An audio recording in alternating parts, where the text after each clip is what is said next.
Meaning of George VI. George VI.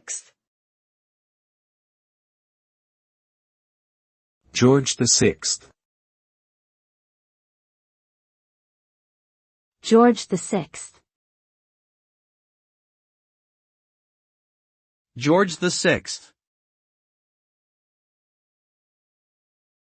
George VI was the King of the United Kingdom and the Dominions of the British Commonwealth from 1936 until his death in 1952.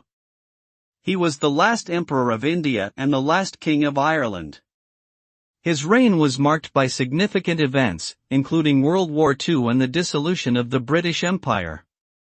However, George VI is perhaps best known for his personal struggle with speech impediments, which he overcame with the help of speech therapists and went on to inspire others with similar challenges.